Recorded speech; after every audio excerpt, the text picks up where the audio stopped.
এই প্রশ্নটা আসলে সবার মনে আছে। তো সিগারেট ছেড়ে দেওয়াটা একটা খুব বড় চ্যালেঞ্জের বিষয়।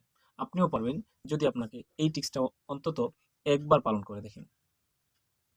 আপনি যদি রোজ ১ প্যাকেট সিগারেট পান করে থাকেন, আপনাকে চিন্তা করতে হবে, সিগারেট তো আর একেবারে ছেড়ে দেওয়া যাবে না।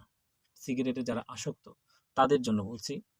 আপনি যদি ১ প্যাকেট পান করে থাকেন, পরবর্তী দিন একটা শুধুমাত্র ১৯ টা সিগারেট পান করবেন।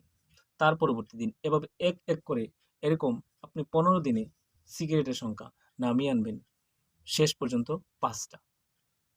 এইরকম ৫ টি সিগারেট পান করার জন্য আপনাকে ২ থেকে ৩ মাস অবলম্বন করুন। একেবারে তো বাদ দেওয়া যাবে না। একেবারে বাদ দিলে আপনি পারবেনও না। আপনার জন্য বড় চ্যালেঞ্জ হয়ে দাঁড়াবে। তো আপনি করবেন কি এরকম ২ কিংবা ৩ মাস আপনি যখন ৫ টা সিগারেট পান করবেন, তার পরবর্তী মাসে ৩ টা সিগারেট পান করুন।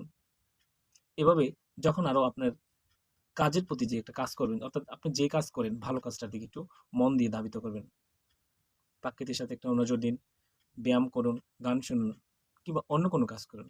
দেন পরবর্তী মাসে আরো একটু কমায় ফেলেন এবং তার পরবর্তী মাসে আরো যদি একটু কমায় ফেলেন, তাহলে দেখা যাচ্ছে কি আপনার সিগারেটের সংখ্যা রইল না, আপনি সিগারেট থেকে দূরে আছেন।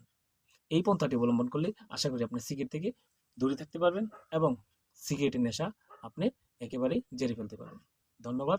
ভুল হলে আমাকে ক্ষমা করবেন।